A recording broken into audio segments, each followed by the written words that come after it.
जय श्री कृष्ण। अध्याय 3 श्लोक 6 आगे का वर्णन। अनुवाद। जो कर्मेंद्रियों को वश में तो करता है, किंतु जिसका मन इंद्रिय विषयों का चिंतन करता रहता है, वह निश्चित रूप से स्वयं को धोखा देता है और मिथ्याचारी कहलाता है। तात्पर्य।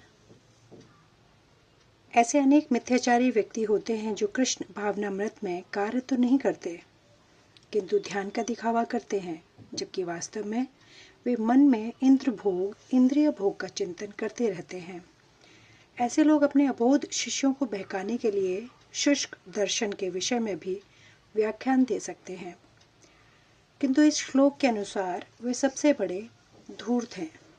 इंद्रिय सुख के लिए किसी भी आश्रम में रहकर कर्म किया जा सकता है, किंतु यदि उस विशिष्ट पद का उपयोग विधि विधानों के पालन में किया जाए तो व्यक्ति की क्रमशः आत्मशुद्धि हो सकती है।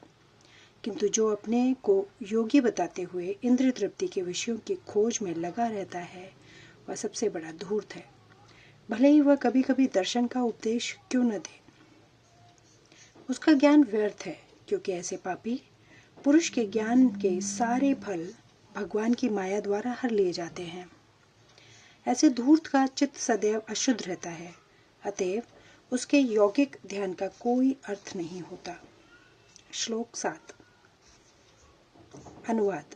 दूसरी ओर यदि कोई निष्ठावान व्यक्ति अपने मन के द्वारा कर्मेंद्रियों को वश में करने का प्रयत्न करता है और बिना किसी आसक्ति के कर्मयोग कृष्ण भावनामृत में प्रारंभ करता है, तो वह अति उत्कृष्ट है।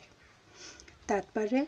लंपट जीवन और इंद्रिय सुख के लिए छक हो योगी का मिथ्या वेश धारण करने की अपेक्षा अपने कर्म में लगे रहकर जीवन लक्ष्य को, जो भवबंधन से मुक्त होकर भगवत धाम को जाना है, प्राप्त करने के लिए कर्म करते रहना अधिक श्रेष्ठकर है।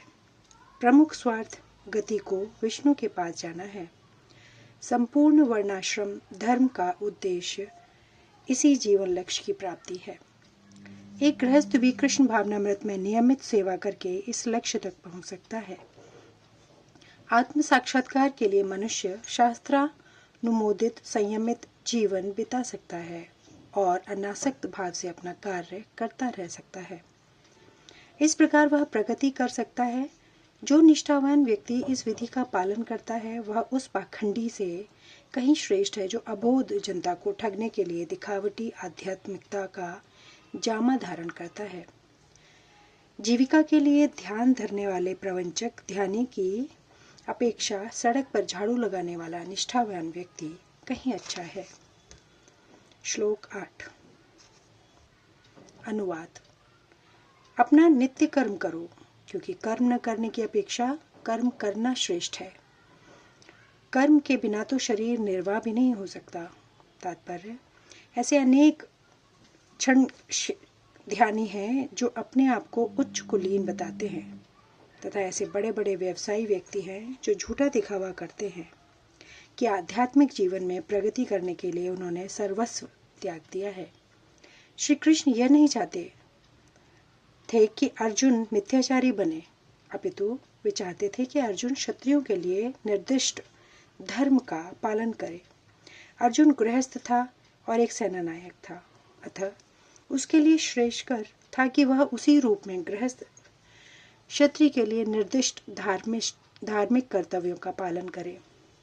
ऐसे कार्यों से संसारी मनुष्य का हृदय क्रमशः विमल हो जाता है और वह भौतिक कल्मश से मुक्त हो जाता है। देह निर्वाह के लिए किए गए तथाकथित त्याग संन्यास का अनुमोदन न तो भगवान करते हैं और न कोई धर्मशास्त्र ही। आखिर देह निर्वाह के लिए कुछ न कुछ करना होता है। भौतिकवादी वासनाओं की शुद्धि के बिना कर्म का मनमाने ढंग से त्याग करना ठीक नहीं। इस जगत का प्रत्येक व्यक्ति निश्चय ही प्रकृति पर प्रभुत्व जताने के लिए, अर्थात इंद्रिय तृप्ति के लिए मलिन प्रवृत्ति से ग्रस्त रहता है। ऐसी दूषित प्रवृत्तियों को शुद्ध करने की आवश्यकता है। नियत कर्मों द्वारा ऐसा किए बिना मनुष्य को चाहिए कि तथाकथित अध्यात्मवादी यानी योगी बनने तथा सारा काम छोड़कर अन्यों पर जीवित रहने का प्रयास न करे। श्लोक 9 अनुवाद। श्री विष्णु के लिए यज्ञ रूप में कर्म करना चाहिए, अन्यथा कर्म के द्वारा इस भौतिक जगत में बंधन उत्पन्न होता है। अतः हे कुंती पुत्र, उनकी प्रसन्नता के लिए अपने नियत कर्म करो। इस तरह तुम बंधन से सदा मुक्त रहोगे। तात्पर्य, चूंकि मनुष्य को शरीर के निर्वाह के लिए भी कर्म करना होता है, अतः विशिष्ट सामाजिक स्थिति तथा गुण को ध्यान में रखकर नियत कर्म इस तरह बनाए गए हैं कि उस उद्देश्य की पूर्ति हो सके। यज्ञ का अर्थ भगवान विष्णु है। सारे यज्ञ भगवान विष्णु की प्रसन्नता के लिए हैं। वेदों का आदेश है, यज्ञो वे विष्णु। दूसरे शब्दों में, चाहे कोई निर्दिष्ट यज्ञ संपन्न करे या प्रत्यक्ष रूप से भगवान विष्णु की सेवा करे, दोनों में से एक ही प्रयोजन सिद्ध होता है। अतः जैसा कि इस श्लोक में संस्तुत किया गया है, कृष्ण भावनामृत यज्ञ ही है। वर्णाश्रम धर्म का भी उद्देश्य भगवान विष्णु को प्रसन्न करना है।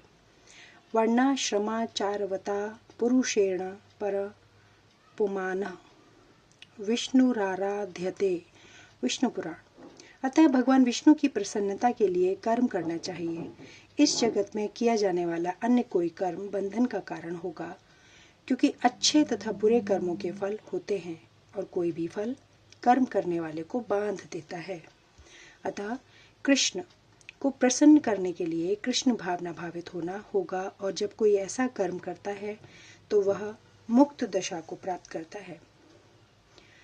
यही महान कर्म कौशल है और प्रारंभ से मैं इस विधि में अत्यंत कुशल मार्गदर्शन की आवश्यकता होती है। अतः भागवत भक्त के निर्देशन में या साक्षात भगवान कृष्ण के प्रत्यक्ष आदेश के अंतर्गत, जिनके अधीन अर्जुन को कर्म करने का अवसर मिला था, मनुष्य को परिश्रम पूर्वक कर्म करना चाहिए।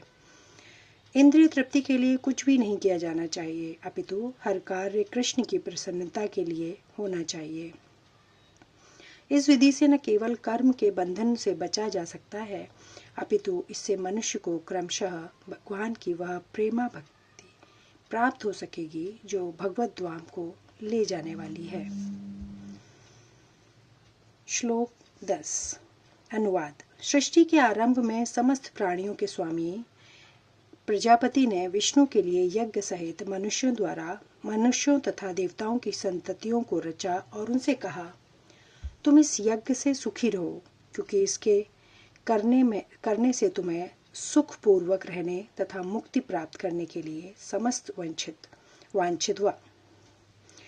तात्पर्य, प्राणियों के स्वामी विष्णु द्वारा भौतिक सृष्टि की रचना बुद्धिजीवियों के लिए भगवत धाम वापस जाने का सुअवसर है। इस सृष्टि के सारे जीवन प्रकृति द्वारा बद्ध हैं, क्योंकि उन्होंने श्री भगवान विष्णु या कृष्ण के साथ अपने संबंध को भुला दिया है। इस शाश्वत संबंध को समझने में वैदिक नियम हमारी सहायता के लिए है। जैसा कि भगवत गीता में कहा गया है, भगवान का कथन है कि वेदों का उद्देश्य मुझे समझना है। वैदिक स्तुतियों में कहा गया है, अतः जीवों के स्वामी श्री भगवान विष्णु हैं। श्रीमद् भागवत में भी श्रील सुखदेव गोस्वामी ने भगवान को अनेक रूपों में पति कहा है। प्रजापति तो भगवान विष्णु हैं और वे समस्त प्राणियों के, समस्त लोकों के तथा सुंदरता के स्वामी पति हैं और हर एक के त्राता है।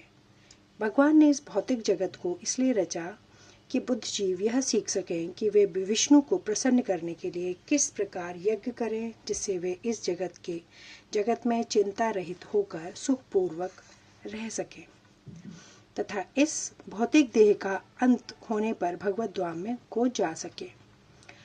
बुद्धिजीव के लिए ही यह संपूर्ण कार्यक्रम है। यज्ञ करने से बुद्धिजीव क्रमशः कृष्ण भावना भावित होते हैं और सभी प्रकार से देवतुल्य बनते हैं। कलयुग में वैदिक शास्त्रों ने संकीर्तन यज्ञ, भगवान के नामों का कीर्तन का विधान किया है और इस दिव्य विधि का प्रवर्तन चैतन्य महाप्रभु द्वारा इस युग के समस्त लोगों के उद्धार के लिए किया गया। संकीर्तन यज्ञ तथा कृष्ण भावनामृत में अच्छा तालमेल है। श्रीमद् भागवत में संकीर्तन यज्ञ के विशेष प्रसंग में भगवान कृष्ण का अपने भक्त रूप चैतन्य महाप्रभु रूप में निम्न प्रकार से उल्लेख हुआ है।